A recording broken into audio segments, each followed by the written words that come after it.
이 세상에 존재하는 그 모든 것들은 그것이 존재하게 되어진 어떤 계기와 배경이 있고, 또 그것이 이 땅에서 자리를 차지하고 또 세워지고 생명 있는 삶을 살게 되기까지 수고하고 헌신하였던 어떤 이들이 있었던 것들을 우리가 기억해야 합니다. 그것을 알고 또 그 안에 거하는 것, 그것이 우리가 복된 삶을 살아가며 오늘 의미 있는 삶을 살아가는 또 계기가 되기도 합니다. 이것을 가리켜서 역사의식이라고 이야기하죠. 내가 어디서부터 왔는가, 이곳에 존재하는 이유가 무엇인가. 특별히 우리 교회 설립주의를 우리가 맞이하면서 교회가 세워지고 또 성장하기까지 수고하고 헌신하였던 이들, 또 그들이 품었던 꿈과 그 신앙에 대하여서 우리가 다시 한번 기억하고 또 감사하고, 또 그 속에서 바로 우리 가운데 회복하여야 할 것들을 돌아보는 그런 주일이 되길 원합니다. 생명력 있는 교회는 바로 그 속에 생명이 담겨져 있고 또 생명의 그 복음을 통하여서 역사하는 교회이지요. 건강한 교회는 또 그 속에서 그 처음의 신앙을 잊어버리지 아니하고 또 그것을 향한, 그 교회를 향한 하나님의 비전과 그 꿈에 의하여서 이끌려져 가는 교회다라고 하였습니다. 처음 교회가 세워졌던 것도 또 어떤 일들이 시작되어졌던 것도 그 전에 어떤 생각이 있고 꿈이 있었기 때문이 아닙니까? 꿈을 잊어버리게 될 때 오늘 우리가 살아가는 의미들을 잃어버리게 되고 또 그 속에서 행복함을 누리지 못하고 살게 되었던 것은 아닙니까? 미국 사람들이 가장 선망해 마지 않는 회사 중에 하나이고 바로 오늘날 자동차 산업을 일으킨 사람이라고 이야기하는 헨리 포드라고 하는 이가 있습니다. 미국 사람들이 자동차 왕이라고 이야기하는데, 그는 부잣집 사람도 아니었고 또 초등학교도 제대로 나오지 아니한 그런 세상 가운데서 자랑할 것이 없는 사람이었습니다. 그런데 그가 어렸을 때 어떤 소원, 어떤 꿈을 가지게 되어지죠. 그의 어머니가 갑자기 쓰러져서 위독하게 되어졌는데 어머니를 모시고 병원에 가려고 하니까 바로 그 집에 제대로 된 마차가 없었던 겁니다. 의사를 모시기 위하여서 말을 타고 달려가서 의사를 모시고 오는데 그 말이 지쳐서 제대로 달리지 못하는 겁니다. 그래서 한참이 지나서야, 저녁 때가 되어서야 의사를 모시고 왔는데 이미 어머니가 숨을 거두시고 돌아가셨던 거죠. 그것이 그 마음속에 한이 되어졌던 겁니다. 그래서 말이 없이도 달릴 수 있는 마차, 그런 것을 만들어야겠다. 지치지 않고, 그래서 끊임없이 더 빨리 달릴 수 있는 그런 차가 있었으면 좋겠다. 차가 없던 시대에 마음속에 어떤 꿈을 가지게 되어집니다. 그가 배우지 못하였지만 전기 회사에 다니면서 끊임없이 그런 그 말이 끌지 않는 마차에 대한 꿈을 꾸면서 그 엔진을 연구하고 기계를 연구합니다. 시행착오를 거치고 사람들이 그를 비웃잖아요. 그런 것이 어떻게 가능할 수 있겠느냐? 마차가 끌지 않는데 어떻게 뒤에 있는 그 마차가 혼자서 달릴 수 있단 말이냐? 사람들이 비웃습니다. 배우지 못한 너가, 그렇게 과학에 대한 기초 지식도 없는 너가 그것을 어떻게 만들 수 있겠느냐? 그가 끊임없이 그 시행착오를 거치며 실패의 실패를 거듭하면서 그것을 연구합니다. 모든 사람들이 다 그를 비웃었지만 단 한 사람이 그를 응원해 주었다고 하지요. 당신은 바로 그것을 만들 수 있을 것입니다. 밤중에 불을 밝히면서 그가 기계를 만지고 연구할 때 불을 밝히며 그를 도와주고 늘 그의 뒤에서 그를 격려하고 기도해 주었던 사람이 있었는데 그의 아내였다고 하지요. 그가 결혼한 이후에 이제 그 아내의 도움을 통하여서 엔진을 만들고 자동차를 만들고 세계적인 기업을 일으키게 되어졌던 겁니다. 디트로이트에 가면은 바로 이 헨리 포드 기념관이 있는데 그곳에 바로 이 글씨가 새겨져 있다라고 하죠. 포드는 꿈의 사람이었고 그의 아내는 믿음의 사람이었다. 꿈을 가지고 그 꿈을 향하여서 포기하지 않고 달려갔던 사람, 믿음으로 그를 지켜주고 중보하였던 사람, 그들을 통하여서 하나님께서 새 일들을 이루시고 오늘날 우리가 그 혜택을 누리면서 살게 되었던 것 아닙니까? 어떤 일들이 이루어지기 전에 꿈을 품었던 사람, 비전을 간직하고 살았던 사람들이 있었던 것들을 보게 됩니다. 예수님께서 이 땅 가운데 오셔서 천국 복음을 전파하시고 인류 구원의 사역을 시작하십니다. 그리고 주님께서 이 일들을 위하여서 12 제자를 부르시고 그들에게 꿈을 심어 주시죠. 하나님의 나라가 어떻게 우리들 가운데서 커가고 바로 그 하나님 나라의 그 기쁨과 영광이 어떻게 임하게 되는가, 그것을 가르치십니다. 마가복음 4장에 보면은 그 하나님 나라의 임재에 대하여 가르치기 위하여서 먼저 4가지 밭에 대한 비유의 말씀을 들려주십니다. 그 나라가 어디서부터 시작되어지느냐, 너희들 가운데, 너희 심령 가운데 준비된 그 마음으로부터, 정결하고 또 그렇게 사모하는 그 마음으로부터 바로 하나님의 나라가 임하게 될 것이다.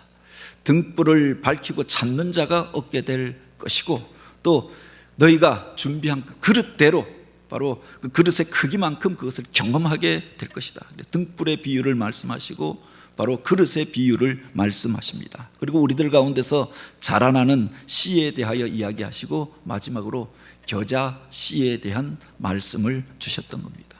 그 속에 하나님 나라를 향한 주님의 거룩한 꿈이 담겨져 있었고, 당신의 제자들이 함께 보고 깨달아야 할 교훈이 담겨져 있었던 것들을 보게 되죠. 4장 30절에 보면 주님께서 그렇게 말씀하십니다. 또 이르시되 우리가 하나님의 나라를 어떻게 비교하며 또 무슨 비유로 나타낼까? 우리 주님이 전하셨던 그 복음의 핵심은 하나님 나라를 향하고 있었습니다. 이 땅에서 세워지는 인간의 나라가 아니라 하나님이 다스리시는 그 거룩한 그 영광의 나라, 영원한 생명의 나라에 대하여서 말씀하시고자 하였던 겁니다. 우리가 그 하나님의 나라를 어떻게 비교하며 무슨 비유로 나타낼까? 그 하나님의 나라가 어떻게 시작되어지며 우리들 가운데서 커가고 우리가 그 하나님 나라를 체험하며 살 수 있는가? 그것을 가르치기 위하여 이 비유의 말씀을 들려주셨다라고 하는 겁니다. 그래서 그들에게 말씀하신 것이 바로 겨자씨 한 알의 이야기였던 겁니다. 하나님의 나라는 겨자씨 한 알과 같으니 그것이 땅에 심길 때에는 땅 위의 모든 씨보다 작은 것이로되, 이 땅에 존재하는 많은 것들 가운데 가장 작은 것, 그것을 통하여서 하나님의 나라가 이와 같이 시작되어진다라고 말씀하셨던 겁니다. 이스라엘 사람들이 이 세상에 가장 작은 것이라고 생각하였던 그 관용적인 표현이 겨자씨 한 알이었다라고 이야기하죠. 우리나라에서는 작은 것을 이야기할 때 이 좁쌀만한 것이 이렇게 이야기합니다. 그런데 그 좁쌀보다 반의 반 훨씬 적은 것이, 그래도 좁쌀은 우리가 볼 수 있고 잡을 수가 있잖아요. 근데 겨자씨는 제대로 잡히지도 않고 콧김에 날려가 버리는 아주 작은 그 채소들 씨앗 가운데서도 가장 작은 것이 겨자 씨앗이다라고 하는 겁니다. 그런데 그 작은 것이 바로 하나님 나라와 같다라고 말씀하셨던 거죠. 보통 우리가 작은 것을 이야기할 때 미니 이렇게 이야기합니다. 작다라고 이야기하죠. 그런데 그것보다 더 작은 것을 가리켜 마이크로, 이 사이는 더 작은 것들, 사실은 우리가 누리고 있는 그 전자 제품들 속에 보면 그 작은 그 칩들이, 반도체 칩들이 있잖아요. 그 작은 것들 속에서 어떤 역사가 일어나고 있었던 겁니다. 일반적인 것들은, 우리들이 보는 것은 큰 것들이 아닙니까? 대부분의 사람들이 또 큰 것을 좋은 것이다라고 생각합니다. 어디에 가면은 큰 것들을 기억하지요. 도시에 많은 건물들이 있지만 그 속에 뚝 솟아 있는 그 건물들만 우리가 기억하고 보게 되어지는 것 아닙니까? 모든 사람들이 세상 가운데서 우리가 우뚝 서서 큰 사람이 되기를 원하고 위대한 사람이 되기를 원하고 대단한 일들을 행하기를 원합니다. 그래서 그런 꿈을 꾸게 되어지는 것 아닙니까? 예수님을 처음 따랐던 제자들도 그런 소원, 그런 꿈을 가지고 주님을 따랐습니다. 예수님을 따라가면 무언가 놀라운 일들이 벌어지지 아니할까. 하나님 나라가 가까웠다라고 선포하실 때 이제 그들이 꿈꾸던 그 메시아의 나라가 다윗이 다스리던 그 영광의 제국이 그들 가운데 회복될 것이다 라고 생각하였습니다. 예수님을 보니까 그분이 그 나라를, 그 영광을 회복시켜 줄 것이다 라고 생각하였기에 그 이전에 그들이 그렇게 의지하였던 것들, 그물과 배를 버려두고 그것보다 더 큰 것들을 바라보며 주님을 따라 나서게 되어졌던 거죠. 예수님께서 예루살렘을 향하여 올라가자라고 하니까 그곳에 올라가면은 이 놀라운 일들이 벌어질 것이다 라고 하는 기대감을 가지고 주님을 따라 올라가게 되어졌던 것 아닙니까? 근데 그 과정 속에서 보면은 그래서 그들은 서로가 더 높음을 자랑하고 서로가 더 나은 자라고 우선순위를 자랑하며 싸우게 되어지죠. 누가 더 높은 자인가, 누가 더 큰 자인가, 여기에 관심이 있었다라고 하는 겁니다. 야고보와 요한의 어머니는 그래서 예수님 앞에 나와서 주의 나라가 임하실 때 내 아들들이 한 명은 좌편에 한 명은 우편에 앉아서 바로 그 영광의 자리에서 이 나라를 다스리게 해 주십시오. 청탁을 넣게 되어졌잖아요. 높은 자리에서, 존귀한 자리에서 위대한 일들을 행하는 꿈을 꾸었던 거지요. 그런데 예수님께서 예루살렘에 올라가시면서 그 성이 무너지게 될 것에 대하여 말씀하십니다. 그리고 예루살렘 그 영광스러운 성전이 그렇게 무너지고 그곳에서 하나님께서 세우실 새로운 일들이 일어나게 될 것을 이야기하시는 겁니다. 많은 사람들이 모여서 주님을 향하여 열광할 때 제자들을, 그 무리를 떠나게 하십니다. 주님을 왕으로 세우려고 하는 그들의 요구를 단호하게 거절하셨던 것 아닙니까? 오히려 어린 나귀를 타고 예루살렘에 올라가셨다고 합니다. 제자들이 쫓아내던 어린 아이들을 축복하면서 하나님의 나라가 이와 같은 이들의 것이다 라고 말씀하십니다. 그리고 작은 자 하나에게, 그 소자에게 한 것이 곧 나에게 한 것이다. 작은 자들, 연약한 자들, 세상 사람들이 손가락질하는 이들의 친구가 되어주시고 또 그들이 하나님 나라의 주인이라고 선포하셨던 겁니다. 그 이해되어지지 않는 말씀 가운데에서 그들이 갈등하게 되어졌던 것 아닙니까?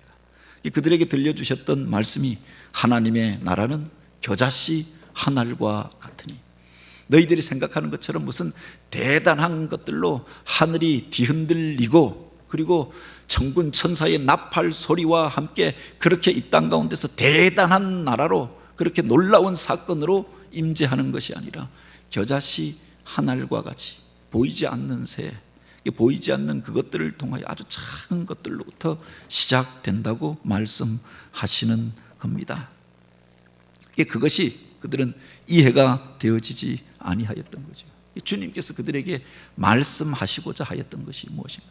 대부분의 사람들은 큰 일들이 있고 작은 일들이 있다고 생각합니다. 큰 일은 우리가 열심히 해야 하지만 작은 일들은 무시해도 된다고 생각하는 거죠. 세상 가운데 큰 사람들은 우리가 존중히 여기고 또 그렇게 그를 믿고 따라가도 되지만 작은 이들은 우리가 무시해도 좋다고 생각하지요. 그런데 그 큰 사람이 원래부터 큰 사람이었는가? 그 큰 공동체가, 그 많은 무리가 원래부터 많은 무리였는가? 큰 나무가 원래부터 큰 나무가 아니었잖아요. 그 작은 씨앗에서부터 시작되어진 것 아닙니까? 위대하고 놀라운 일들을 행하는 그 사람도 사실은 아주 어리고 보잘것 없었던 시절이 있었고, 그러나 그 과정 속에서 꿈을 포기하지 않고 또 자기를 훈련하고 연단하였던 그 사람들이 커서 위대한 자로 쓰임받게 되어졌던 거죠. 큰 사람들, 많은 무리들도 사실은 한 사람 한 사람이 모여서 되어진 것 아닙니까? 그래서 한 영혼의 소중함에 대하여 이야기하시고 작은 것의 소중함에 대하여 말씀해 주셨다라고 하는 겁니다. 그 작은 것들이 커서 큰 것이 되어지는 거죠.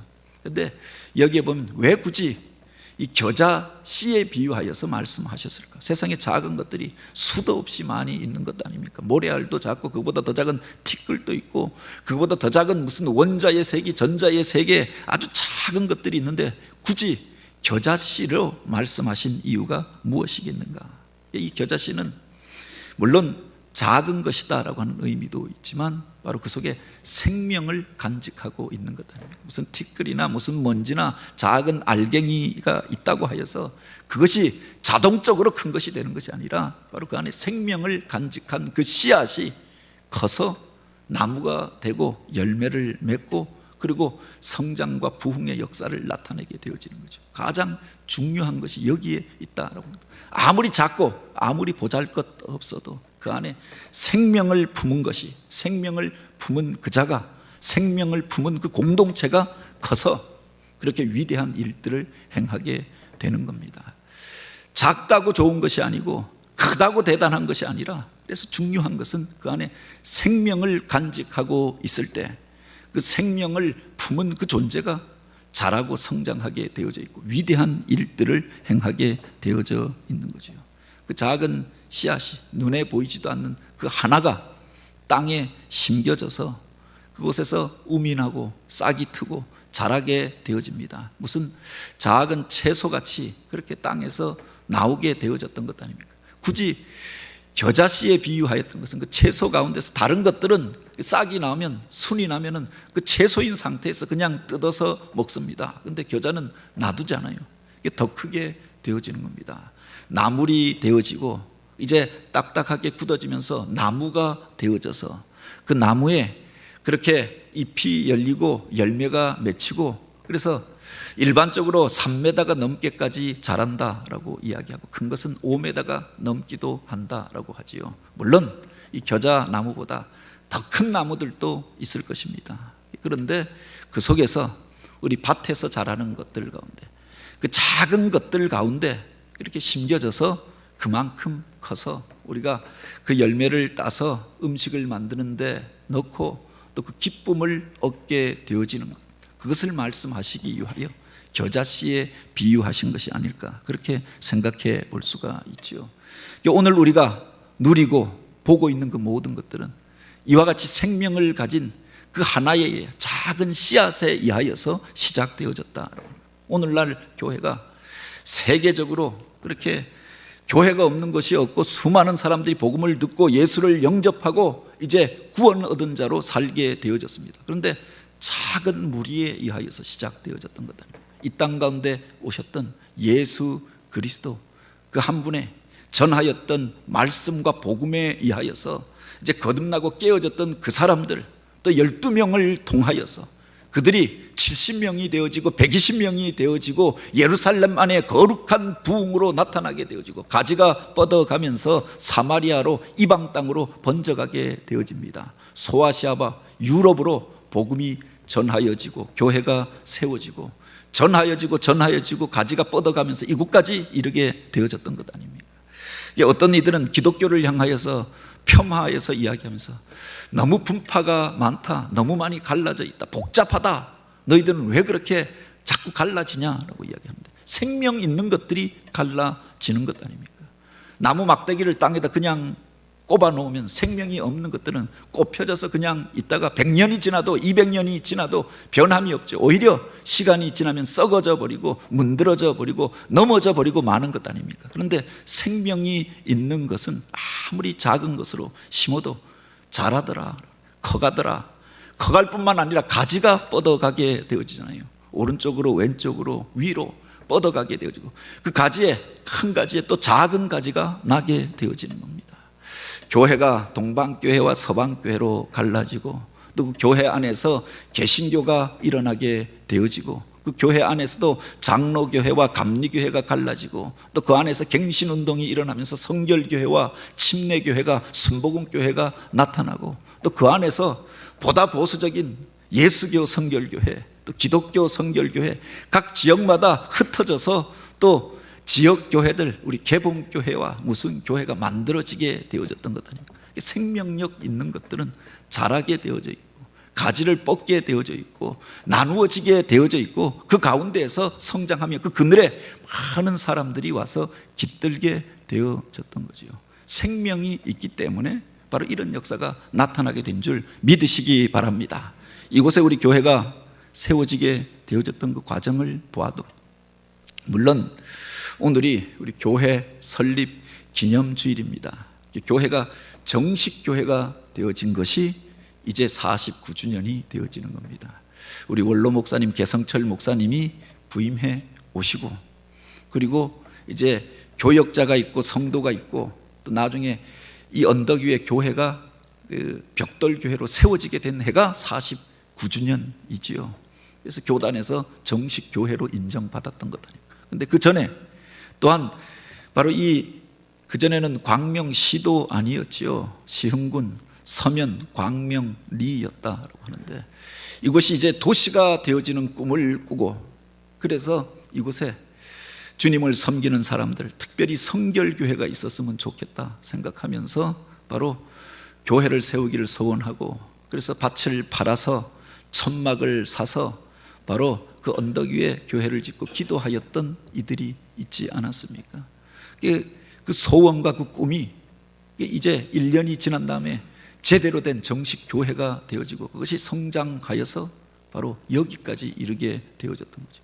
처음에는 천막이었는데 이제 그렇게 소원을 품고 기도할 때 돕는 자들이 일어나게 되어집니다. 뭐 이곳 광명이랑 아무 연관도 없고 성결교회랑도 아무 연관이 없던 어떤 분이, 어떤 권사님이 성결교회 새벽기도회에 갔다가 저기 광명리라고 하는 곳에 바로 이제 신도시가 일어난다고 하는데, 그곳에 개봉이라고 하는 그 주택지구가 만들어진다고 하는데, 성결교회를 세우기 위하여서 그렇게 그곳에 천막을 짓고 기도하는 사람들이 있다고 하는 이야기를 듣고, 그것이 마음에 부담이 되어지고 그 말이 계속 들려지고 기도할 때마다 들려져서 결국 헌신하면서 땅을 사도록 헌납하였던 이가 있었고, 또 건물을 짓도록 도와주게 되어지고, 그래서 교회가 시작되어졌던 거죠. 꿈을 꾸고 기도하였더니 돕는 자들이 일어나고 동력자들이 붙여지고, 또 그 일들을 주관할 사역자가 세워지고, 그래서 교회가 일어나게 되어졌던 것 아닙니까? 겉으로 드러난 것은 바로 그 이후의 일이지만 그 전에 꿈을 꾸는 사람들이 있었고, 또 그 일이 이루어지기를 위하여서 헌신하였던 사람들이 있었고, 그 수고와 헌신을 통하여서 교회가 세워지게 되었다는 겁니다. 우리가 지난 다음에는 있는 것들만 보잖아요. 이곳에 건물이 있고 오래되어져서 색이 또 이렇게 바래어진 그 외관들을 바라보면서 오래된 교회다라고만 생각합니다. 그런데 그것이 세워지기까지 헌신한 이들이 있었고, 그들 속에 소원을 품고 기도하였던 것, 금식하며 기도하였고 재산을 내어놓고 그렇게 헌신하면서 눈물 흘려 그렇게 무릎으로 주님 앞에 나아갔던 이들이 있었고, 또 그 속에서 그렇게 많은 이들이 동력하면서 교회가 세워지게 되어졌던 거죠. 그것을 우리가 기억해야 한다. 처음에는 한 명이었고, 한 명이 10명이 되어지고, 10명이 20명이 되어지고, 20명이 100명이 되어지고, 지금은 우리 교회 재적 성도가 600명이 되어집니다. 세례 교인이 400명이 넘습니다. 주일 출석하는 인원이 요사이 코로나 때문에 위축되어져 있지만 교회 학교까지 합하여서 400여 명이 되어지고, 관계된 가족들, 우리 교회를 통해서 뻗어간 사람들, 많은 교역자들이 일어났고, 우리 자녀들 가운데 이 교회에 다니지 않지만 나는 개봉교회 출신이다 라고 이야기하는 사람이 적어도 1000명은 되지 아니할까라고 생각되어집니다. 그 가지가 뻗어가서 영향력을 끼치고 그 그늘에서 많은 이들이 자라게 되어졌던 것 아닙니까? 그런데 우리가 기억해야 할 것은 그 처음의 꿈, 그 처음의 그 비전, 그 처음의 신앙들을 기억해야 한다. 바로 이 교회도 그렇게 그 꿈으로부터, 그 기도로부터, 그 작은 씨앗으로부터 시작되어졌다라고 하는 거죠.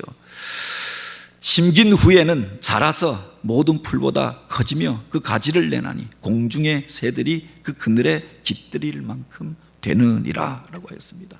그래서 건물이 세워지고 교회가 되어지니 그곳에 많은 사람들이 와서 힘들고 어려울 때 그 전에서 엎드려 기도하였고, 그 사람들을 통하여 복음을 듣게 되어지고, 예수에 대하여서 알게 되어지고, 하나님의 뜻을 분별하게 되어지고, 기뻐하고 즐거워하며 또 영생을 얻은 자로 살게 되어졌던 것 아닙니까?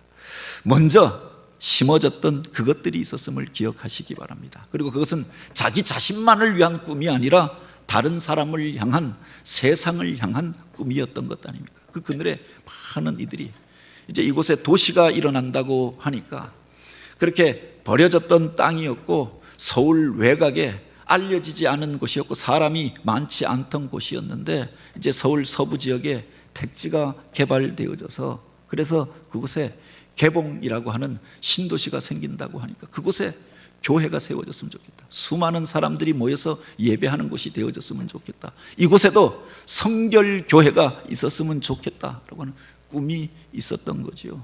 그곳에 많은 사람들이 지금은 모여서 신앙생활을 하고 교제하며 그 혜택을 누리며 살게 되어졌던 것 아닙니까? 그것은 자기 자신만을 위한 꿈이 아니라 하나님께서 원하시고 기뻐하시는 꿈이었고 많은 사람들을 향한 꿈이었고 축복의 통로가 되어지는 꿈이었다라고 하는 겁니다. 오늘 우리가 이곳에서 그 꿈을 같이 꾸게 되기를 원합니다.